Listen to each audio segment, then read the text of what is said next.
melepas begitu saja, tetap menjadi, karena dari awal Jakarta Jatim ini berdiri besar karena kita tidak bisa menghilangkan peran dan begitu besar dari seorang Mas Edi. Sehingga saya sangat setuju juga bahwa pengkaderan ini perlu dilakukan sehingga tidak begitu susah dan rumit, karena sekarang sudah menangani anggaran dari Provinsi Jawa Timur, mengesahkan DPD dan sebagainya. Sehingga estafet ini perlu dilakukan dengan mudah bagi dua dan kedua. Mungkin dari Pak Sekretaris yang lama dulu bisa berikan masukan arahan dan Pak Ketua Provinsi yang lama. Terima kasih. Assalamualaikum warahmatullahi wabarakatuh.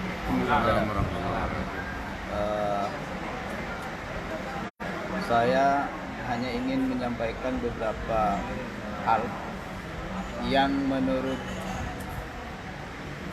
hemat kita bersama, impian-impian yang kita gagas dalam perjalanan Jakarta Jatim tahap pertama ini masih banyak yang belum kita capai.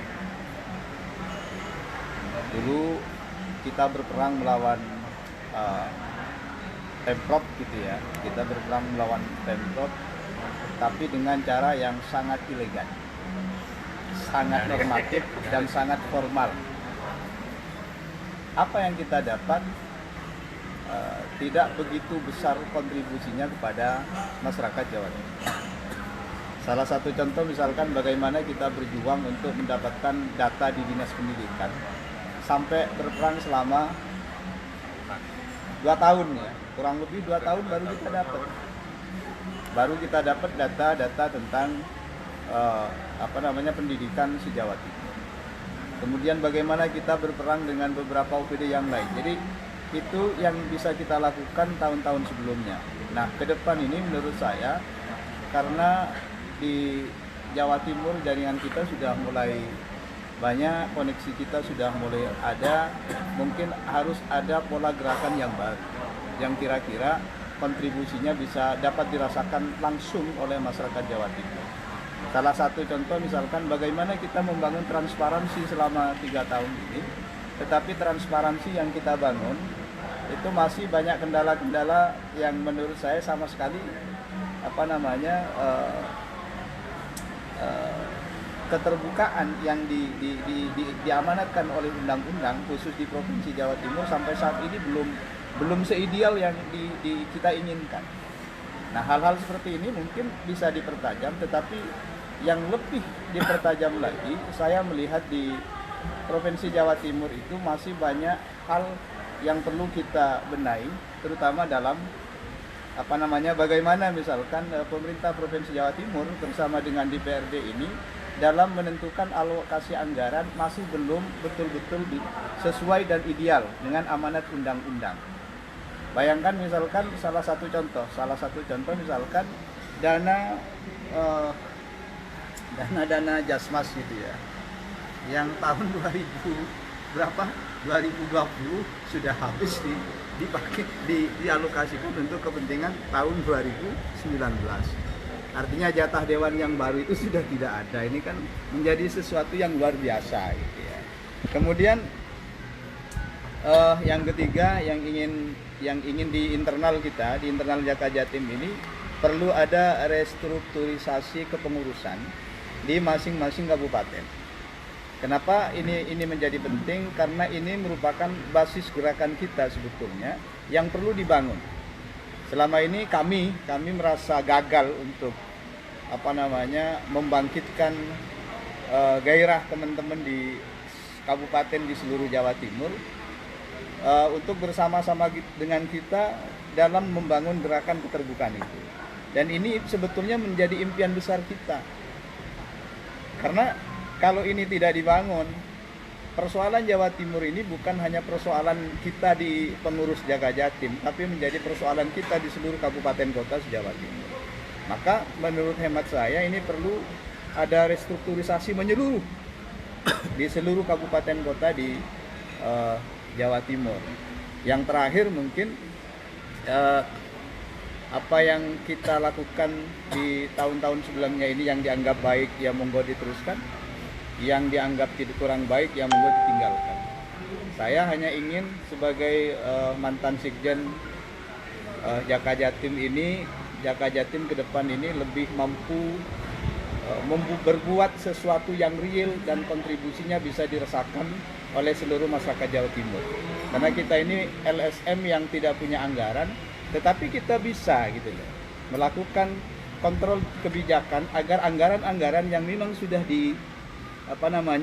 dialokasikan untuk kepentingan masyarakat banyak itu bisa tersalur sebagaimana mestinya, bisa digunakan seefektif mungkin dan bisa memberikan manfaat yang sebesar-besarnya kepada masyarakat Jawa Timur. Saya rasa itu yang bisa saya sampaikan. Terima kasih. Assalamualaikum warahmatullahi wabarakatuh. Waalaikumsalam. Lanjut Pak Ketua. Terima kasih. Langsung saja. Jaka Jatim menurut saya sudah membuka keran transparansi di Provinsi Jawa Timur. Yang awalnya bahwa semua dokumen publik itu selalu dianggap barang rahasia oleh pejabat Pemprov maupun oleh Gubernur Jawa Timur. Gerakan kita selama sekian tahun terakhir ini dari 2016 ya kita berdiri sampai 2020 ini mencoba untuk mendobrak ketercukupan informasi dan transparansi terkait dengan anggaran dan kebijakan di pemerintah Provinsi Jawa Timur ini. Kita akui saja bahwa menjadikan sebuah pukulan telak sebenarnya ke Pemprov ketika dulu kita mengajukan data DPA SKPD se-Jawa Timur yang kita minta itu dengan proses yang sangat panjang dan akhirnya dokumen itu kita peroleh meskipun DPA SKPD itu nggak jauh beda dengan RKA sebenarnya kalau saya lihat. Cuman dengan gerakan itu akhirnya Provinsi Jawa Timur mengenal kita, semua UPD mengenal kita, bahkan waktu di Sekwan itu sempat dibahas memang karena Jaka Jatim satu-satunya LSM yang meminta DPA SKPD. Karena selama ini nggak pernah ada LSM yang sampai mau masuk ke ranah-ranah yang sangat dan dijaga ketat oleh OPD di Jawa Timur. Perjalanan ini kemudian juga menjadikan kita mempunyai label bahwa Jaka Jatim ini bukan layaknya LSM dalam tanda kutip gitu ya, datang menghajar kemudian bawa karung gitu kan. Itu yang sangat kita jaga sehingga performa kita alhamdulillah sangat dihormati dan disegani oleh sebagian dan hampir oleh semua OPD di Jawa Timur. Nah ini sampai detik ini sebenarnya kasus-kasus sengketa informasi publik yang kita ajukan ke Pemprov ini kurang lebih ada sisa 8 yang belum disidangkan. Dan itu saya pertanyakan terus ke KI, ternyata memang kevakuman Komisi Informasi tempoh hari itu sempat membuat proses persidangan ini juga terhenti. Dan sampai sekarang komisioner yang mengundurkan diri ini kan belum juga diganti. 4 ini. Enggak, 1 yang dari Malang, dosen kalau enggak salah. Nah, harapan saya ini nanti dilanjutkan, kemudian kita bermain lagi di media nanti. Karena persidangan ini akan tetap berlanjut, saya akan siap hadir untuk mendampingi biar kronologi dan prosesnya tidak terputus. Jadi sifatnya nanti bisa Jaka Jatim itu memberikan kuasa ke saya atau sebagai peserta di persidangan itu biar ini nyambung. Karena sengketa yang kita ajukan dulu itu di zamannya periode Mahfud Junaidi, kemudian ada 3 yang cewek itu saya lupa namanya.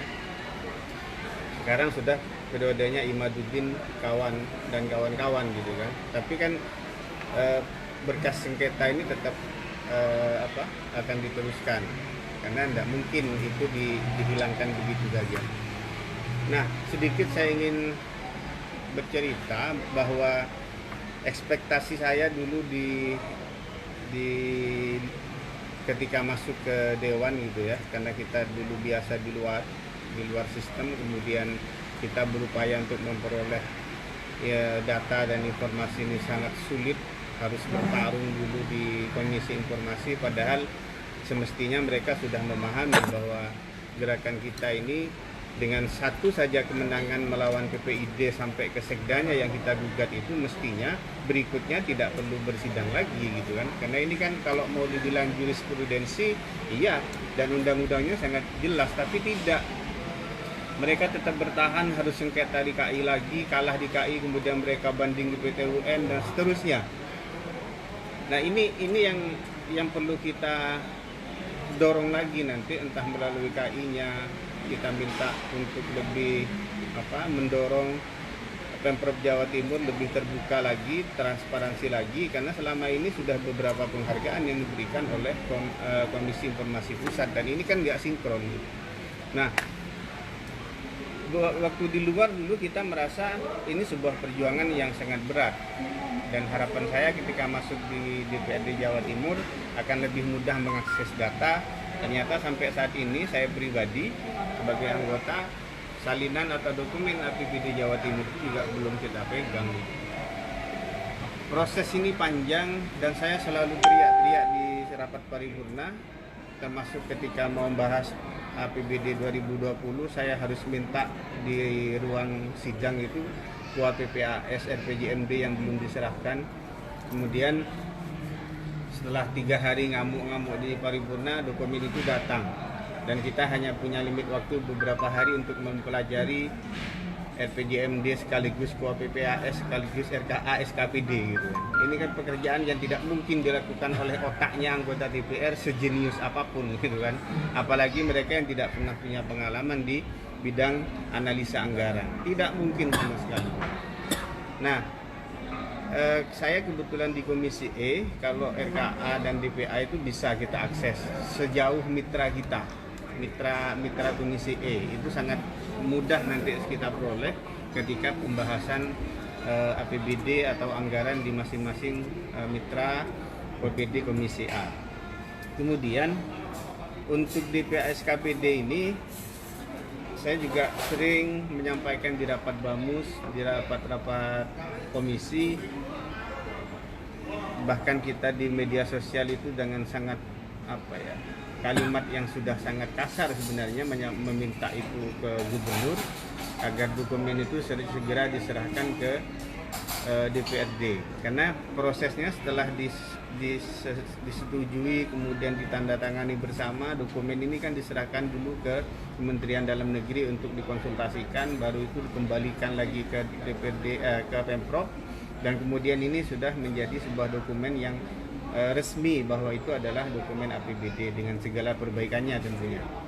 Nah, sekian bulan saya menunggu, karena itu disahkan di bulan November akhir sampai di bulan Januari Februari saya tagih terus di tiap-tiap rapat itu. Alasan dari Setwan sekalipun pernah saya datangi memang belum diserahkan oleh Pemprov. Baru kemudian setelah saya marah-marah di rapat BAMUS, saya dihampiri atau saya sengaja nunggu salah satu wakil ketua waktu itu. Saya tanyakan yang sebenarnya apa ini, kok dokumen ini tidak nyampe ke dewan. Nah, di situ beliau buka, sebenarnya beberapa hari yang lalu dokumen ini sudah diserahkan ke DPRD Jawa Timur. Hanya saja pimpinan ini ada yang tidak sepakat dari kesekian pimpinan, karena kalau saya bicara pimpinan ini ada 4 wakil dan 1 ketua, kemudian ada unsur pimpinan fraksi. Nah, unsur pimpinan ini sepakat dokumen APBD tidak dikeluarkan, bahkan fraksi pun tidak boleh pegang. Nah, karena saya dengar informasi seperti itu, akhirnya saya berinisiatif bilang saya ke salah satu wakil itu, oke kalau gitu saya klarifikasi langsung ke ketua DPRD. Saya datengin, habis paripurna saya kejar, saya WA dulu, dikasih waktu, akhirnya kita ngobrol di sana. Dan ternyata benar dokumen itu sudah diserahkan oleh gubernur ke DPRD Jawa Timur dan masih utuh dengan ikatan talinya di dalam lemarinya. Ada 6 bendel itu dijadikan 2, 3 gitu, dan itu yang sebenarnya saya harapkan untuk diserahkan. Kenapa? Itu lengkap dengan lampirannya, dengan nama-nama hukmas dan nominalnya, lengkap sekali.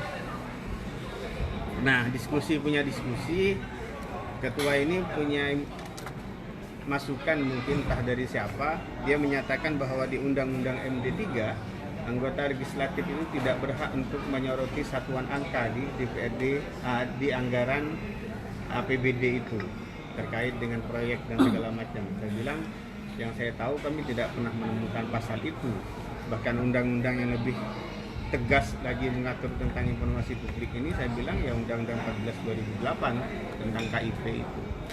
Akhirnya debat, muncul alasan khawatir dokumen APBD ini disalahgunakan.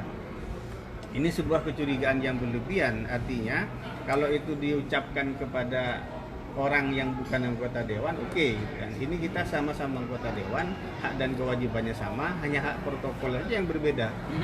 Dia ketua gitu kan, pimpinan, dan ada perbedaan sedikit hak keuangan gitu. Kalau hak secara konstitusional sama, dia bisa dapat dokumen, saya bisa dapat gitu ya.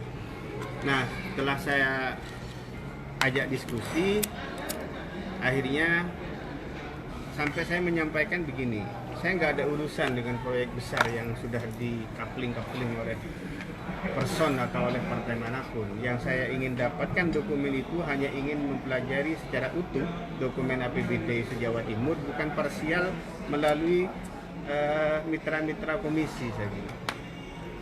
Nah, dengan pendekatan seperti itu akhirnya ketua dewan ini menyanggupi akan dikomunikasikan dengan unsur pimpinan dan unsur pimpinan di fraksi. Karena katanya waktu saya teriak-teriak minta dokumen itu, semua pimpinan fraksi di dewan itu rapat menyikapi pernyataan-pernyataan saya yang selalu dianggap menyerang gitu kan. Nah, sampai detik ini kurang lebih sekitar sudah setengah bulan berlalu, belum ada tindak lanjut. Saya juga belum dipanggil atau saya memang sengaja belum menanyakan bagaimana hasil rapat pimpinan dengan unsur pimpinan fraksi ini. Kalau ini nanti kemudian belum juga diserahkan, saya memang rencana di awal Juni nanti akan gebrak lagi. Juli. Dan Juli saya akan rencana mau mengumpulkan teman-teman LSM dan media. Saya akan ngomong lagi lebih vulgar terkait ketertutupan Pemprov. Kalau bicara Pemprov ya dua ini lembaga di gubernuran dengan di Indrapura itu. Nah, saya memang sengaja menunggu. Kalau memang ini nanti tetap seperti itu, ya sudah, saya tidak berpikir panjang dan saya sudah siap bongkar-bongkaran di dalam, gitu. Nggak ada urusan. Meskipun ada beberapa yang berupaya untuk mendekati saya untuk tidak terlalu mereka menganggap ini kan menyerang diri sendiri. Cita-cita saya, kemudian wujud dari idealisme saya sejak dari di luar sistem sampai ke dalam sistem. Dokumen APBD ini harga mati bagi saya, harus dapat. Kalau toh tidak diperoleh oleh per anggota, paling tidak per fraksi harus dapat. Karena tidak mungkin kita mengawasi kinerja eksekutif kalau kemudian kita tidak punya dokumen itu. Ya mudah-mudahan dikasih, kalau nggak dikasih ya harus kita lakukan gerakan-gerakan itu. Memang saya sengaja pengen memanggil beberapa LSM, tak undang gitu untuk diskusi itu, karena kan bisa apalagi di fraksi kami keadilan Bintang Nurani ini tiap bulan kita buka waktu atau hari untuk menerima aspirasi dari semua kalangan gitu. Kalau toh harus disuarakan lewat praksi, akan saya giring ke sana. Kalau toh saya harus kemudian mengumpulkan media dan konferensi pers, ya akan saya lakukan sampai dokumen ini dapat dan utuh semua dengan lampirannya. Gitu. Nah, dan yang saya harapkan ke depan kita bisa bersinergi lagi, berbagi informasi, karena memang semakin saya masuk ke dalam sistem di DPRD Jawa Timur dan di Pemprov ini dengan potensi keuangan yang mencapai 33 sampai 34 triliun ini, banyak uang yang sebenarnya sia-sia lah di dalam penyusunan anggaran tiap OPD itu. Saya kemarin minta bantuan teman-teman untuk men-tracking anggaran masing-masing OPD itu. Kalau kita buat semacam grafis gitu, mana yang belanja langsung tidak langsung, kemudian yang berupa kunjungan kerja, berupa program yang betul ke masyarakat, berupa ATK, berupa perjalanan dinas, ini tidak ada 20%-nya yang benar-benar berupa program untuk masyarakat kita gitu. Semuanya inilah kegiatan yang menghabiskan dana banyak. Perjalanan dinas ini bisa mencapai 2 miliar, 3 miliar di satu dinas. Karena setiap program yang mereka anggarkan ini pasti ada kandungan-kandungan SPPD dan ATK segala macam, termasuk honor-honor ahli dan pembicara. Nah, ini kalau dilihat secara kasat mata kemudian kita pilah, sangat menyedihkan sekali. Di samping itu kondisi masyarakat kita yang belum juga beranjak dari kemiskinan, dan penurunan angka kemiskinan ini kan sangat kecil sekali, sangat kecil. Di periodenya Pak Karwo 10 tahun ini hanya 6,9 sekian persen, 6, berapa ya, 6,9 atau berapa itu. Itu nambahnya. Ini sekarang nambah lagi gitu. Jadi angka penurunan dengan angka kenaikan ini nggak imbang gitu.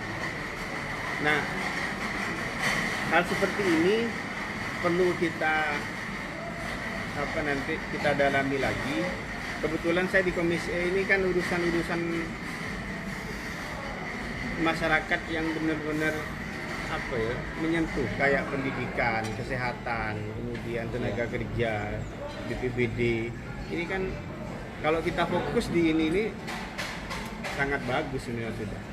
Nanti saya berharap gini, Jaka Jatim bisa mempelopori duluan gerakan untuk mendorong Pemprov untuk menaikkan gaji guru SMA SMK yang sekarang hanya GTT. Iya, yang GTT itu 950 atau berapa, sekarang atau 1 juta gitu. Ini kalau bisa kita naikkan lagi sama dengan UMK-nya di masing-masing kabupaten kota. Dan saya sudah ngomong secara terbatas dengan Sekretaris Diknas, Pak Ramli itu sangat mampu sekali, sangat bisa. Karena kebijakan gubernur ini terkait dengan Tistas saja, ini permasalahan setelah kami mengadakan kunjungan kerja beberapa daerah yang TIS-nya saja bermasalah gitu kan. Gratis ini istilahnya begini, dengan dana BPO istilahnya itu, sumbangan SPP itu, BPOPP. Ini kalau yang dulu kan ketika dipegang Pemkab kota, ini anggarannya dari APBD. Dianggarkan lebih tinggi malah. Setelah diambil alih oleh Pemprov, anggarannya menyesuaikan. Jadi ada yang turun, ada yang tetap. Yang naik kayaknya juga ada, yang banyak turun. Minimal bertahan. Nah, ini kan akhirnya menjadi beban ke sekolah-sekolah, terutama yang swasta. Kita pernah menghitung kebutuhan pendidikan per siswa per tahun itu berapa gitu. Ini kan sangat tidak ideal. Dengan angka dana BOS sekian per tahun per siswa, kemudian BPOPP per tahun per siswa sekian, ini masih ada kekurangan sekitar setahun sih untuk menuju proses pendidikan yang ideal. Nah, tasnya gimana mau mewujudkan tas berkualitas ketika gratisnya ini juga sudah bermasalah. Ini kajian serius di Komisi E juga, yang kita sebenarnya di Komisi E itu mau ketemu langsung dengan gubernur, cuman ini masih ada semacam ewuh pakai ewuh, karena boleh nggak komisi ini potong kompas langsung ke gubernur, ya? Karena kebiasaannya itu yang komunikasi adalah unsur pimpinan yang ada di dewan. Tapi kita pengen nyoba biar gubernur ini dapat masukan yang utuh terkait kondisi pendidikan. Kemudian tentang BPBD ini kan anggarannya melonjak 2 kali, hampir 3 kali lipat dari sebelumnya Pak Suban ini. Kalau Pak Wawan dulu sekitar 45, sekarang ini sudah 80 lebih anggarannya. Meski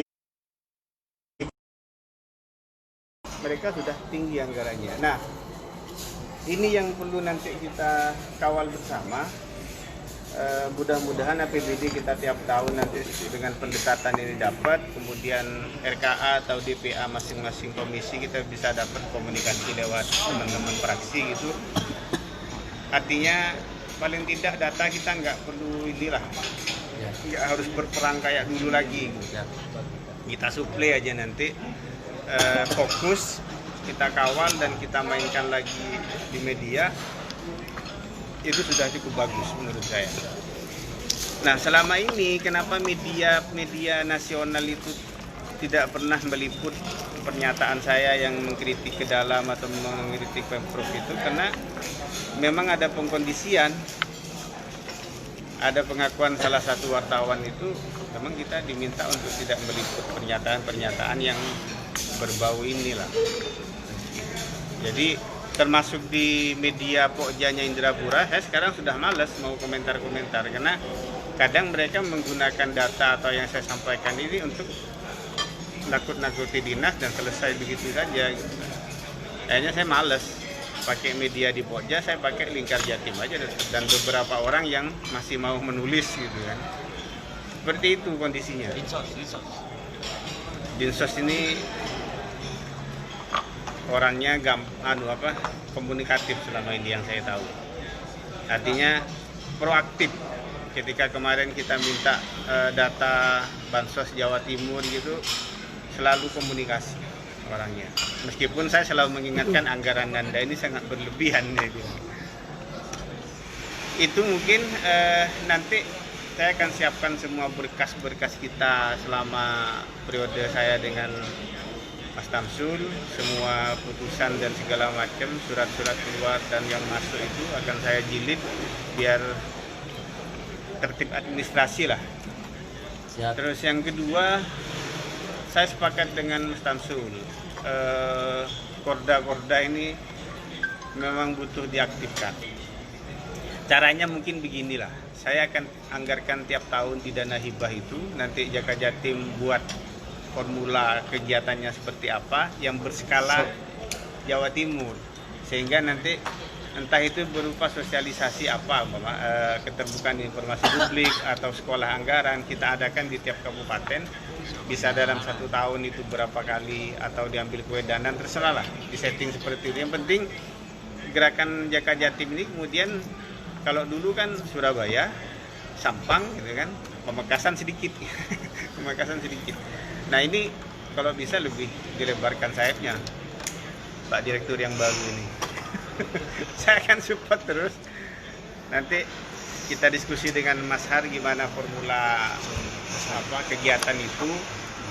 Karena secara umur, karena aturan di dana hibah ini kan harus berumur sekian tahun, Kemenkumhamnya segala macam, kita sudah memenuhi syarat itu. Dan karena kita dana hibah ini nggak minta ke gubernur, hanya melalui slot yang saya miliki, nggak ada masalah. Artinya nggak ada urusan kemudian kita harus tidak mengkritisi Pemprov gitu kan. Itu saja mungkin dari saya, kurang lebihnya mohon maaf. Assalamualaikum warahmatullahi wabarakatuh. Kalau yang baru? Sementara dulu, sekali yang baru ketua, nanti terakhir Langsung ketua aja. langsung ketua. Oke. Ini sebagai berikut. Assalamualaikum warahmatullahi wabarakatuh. Waalaikumsalam. Berat PR-nya ketua ini yang baru ini. Cak Gojo. Teman-teman sekalian, saya hormati tim. Terima kasih untuk berbagai hal dalam pertemuan untuk apa ini? Di samping. Apa ya? Alih fungsi.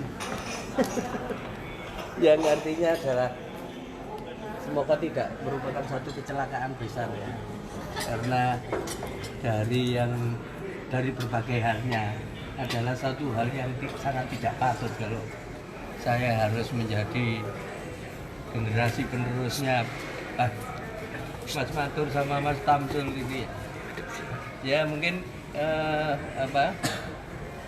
saya harus panggil Mas atau Kak gitu ya. Karena saya Senior. generasi penerusnya. Senior. Karena saya generasi penerusnya. Tapi ada hal yang menurut saya nggak patut itu sangat-sangat banyak hal secara kapasitas, secara aktivitas. Bahkan saya bukan tergolong anggotanya Jaka Jatim yang aktif. Ini yang sangat khawatir sekali untuk itu. Tapi semoga saja ini bukan menjadi satu hambatan totalnya, karena di sini masih diisi oleh saudara-saudara kita yang memang aktif gitu ya, yang harusnya regenerasi itu nggak titik gitu ya, dari yang aktif itu ke bawahnya yang juga agak aktif, misalnya dari Kak Matur misalnya ketuanya harusnya ya Kak Tamsul atau Mas Jambarir gitu. Nah ini sehingga ini menjadi cambuk saya untuk meminta bantuan yang sangat kompleks dan total dari teman-teman. Walaupun saya hanya ingin mengartikan, saya ingin fasilitasi kalau ini dianggap satu kekosongan, saya ingin fasilitasi sebentar untuk sebentar lagi kita regenerasi yang lebih patut gitu. Saya sangat menghargai upaya dan jeripaya teman-teman, walaupun saya tidak teramat aktif pada saat itu.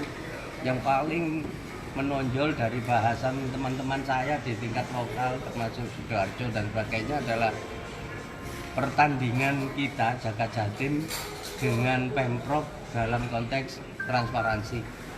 Nah, itu sebenarnya juga tadi ada PR besar untuk seterusnya ini, satu tindak lanjut dari kemenangan kita. Ya walaupun tadi sudah diuraikan panjang oleh Kak Matur bahwa kemenangan itu belum total, belum kita dapat seutuhnya kemenangan itu, masih banyak hambatan. Nah, untuk ke arah seutuhnya itu menjadi PR baru yang ditambah dengan penyebar luasan kemenangan itu harus merambah ke daerah-daerah. Kita dikit-dikit brainstorming dengan Kak Tamsul, ada korda atau tidak ada korda program baru nanti. Saya berharap pada Kak Matur, Mas Hari, konsepnya ke semua daerah. Kalau nggak ada korda, apakah itu skemanya nanti menjadi yang pelaksana atau apa misalnya begitu? Yang jelas harus ada advokasi untuk keterbukaan publik itu benar-benar terkondisikan dari tingkat Jawa Timurnya sendiri sampai ke tingkat daerah-daerah di Jawa Timur. Semoga saja itu cita-cita untuk meneruskan dan mengembangkan apa yang sudah didapat oleh teman-teman kemarin, dan insya Allah secara batiniahnya ini tidak ada pergantian yang seutuhnya ini, tidak ada pergantian yang seutuhnya dalam artian ya sangat nggak patut lah nanti kalau Mas Hari atau Kak Matur atau Kak Tamsul, Mas Gus Mujib atau Mas Didi itu terus itu sekarang nggak ikut Jaka Jatim lah, itu sangat nggak patut menurut saya malah gitu. Jadi harus tetap mendorong itu, dan alhamdulillah sekarang sudah bermunculan aktivis Jaka Jatim baru yang sangat bisa diharapkan, termasuk di sini Nah, Civic CS semoga ini menjadi motor-motor baru yang bisa diharapkan oleh teman-teman sebelumnya. Saya pikir itu mungkin untuk langkah berikutnya, insya Allah dalam waktu dekat kita akan ngobrol-ngobrol lebih fokus. Mungkin saya akan jalan ke Madura atau gimana, nanti saya coba koordinasi dengan Mas Hari enaknya gimana untuk lebih membuat konsep-konsep baru untuk yang sedianya nanti akan kita florkan, akan kita diskusikan menjadi program-program yang lebih bagus. Saya pikir itu, dan yang terakhir adalah kalau transparansi itu sudah punya prestasi di lembaga kita, maka transparansi itulah yang harus menjadi produk unggulan kita, karena dengan transparansi itu akan bisa mencakup ke berbagai bidang. Bagaimana transparansi dalam pengatasan kemiskinan, bagaimana transparansi dalam pengelolaan anggaran dan sebagainya dan sebagainya. Saya pikir itu sementara untuk saya atas nama teman-teman yang tertulis sebagai pengurus baru itu ya, yang tertulis semuanya tetap, saya pikir itu. Mohon maaf. Assalamualaikum warahmatullahi wabarakatuh. Jam. Mas Didi, sudah. Mas Hari. Pembina dulu. Pembina. Sudah kadung live, Mas. Tidak percaya. Tutup aja. Baik. Kita akhiri Nyanduk. Ayo, tutup dulu. sementara kita akhiri penyampaian estafet pimpinan yang lama dan yang baru. Lebih lanjutnya nanti akan dibicarakan di daerah terkait rencana kegiatan dan juga lanjut dari terbentuknya pengurus yang baru. Demikian dari kami akhiri. Wassalamualaikum warahmatullahi wabarakatuh.